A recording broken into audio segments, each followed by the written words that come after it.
Voilà une notion fondamentale sur les fonctions en classe de seconde. C'est la notion de tableau de variation. C'est une notion que vous allez conserver jusqu'à la fin du lycée. Donc autant bien la maîtriser tout de suite. Regardez comment ça fonctionne. Ça suppose que vous avez vu les notions de fonctions croissantes et décroissantes, de minimum et de maximum. Je vous renvoie sur les vidéos du site si vous ne les avez pas vues. Pour comprendre tout ceci, vous aurez besoin de ces notions-là.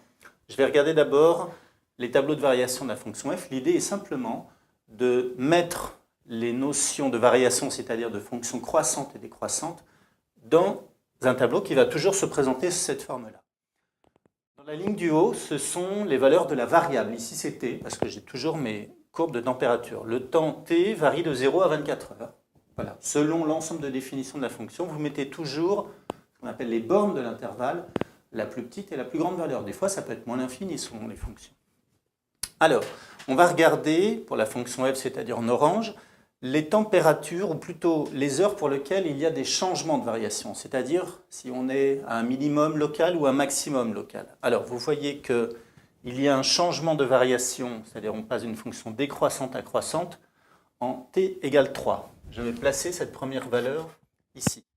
Ensuite, elle est croissante, croissante, croissante, et à cet endroit-là, il y a un changement de variation, on passe d'une fonction croissante à décroissante. Je marque la valeur 15. Et enfin, de 15 à 24, la fonction est décroissante. Maintenant, petit système très simple de flèches. Je mets une flèche vers le bas pour montrer que la fonction décroît. De 3 à 15, alors je laisse un peu de place parce qu'ici, je vais écrire un nombre.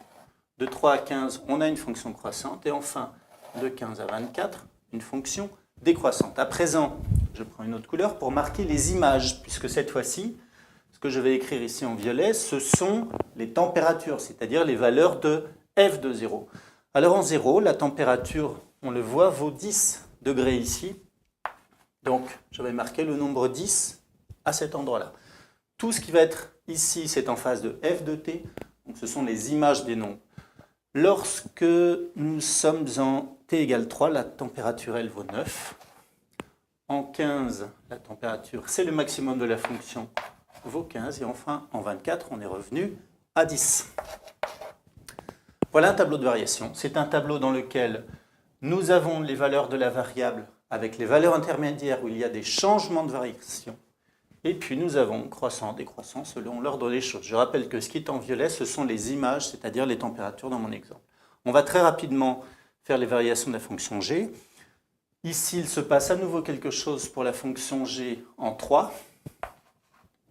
Nous avons à nouveau en 15 un minimum, mais je laisse de la place parce qu'observez bien qu'il y a encore quelque chose en 21. Donc j'ai une valeur de plus pour les variations de g. Alors la fonction est dans un premier temps croissante, puis décroissante jusqu'en 15, puis à nouveau croissante jusqu'en 21, et enfin décroissante. Donc on commence par mettre les flèches, et ensuite on va compléter avec les valeurs. Température en 0, c'est 14. Cette température est croissante jusqu'à 15 degrés, puis va baisser à 15 heures en face de 10 degrés. En 21, nous sommes revenus à 15 degrés. Et enfin, à 24, nous sommes à 14 degrés.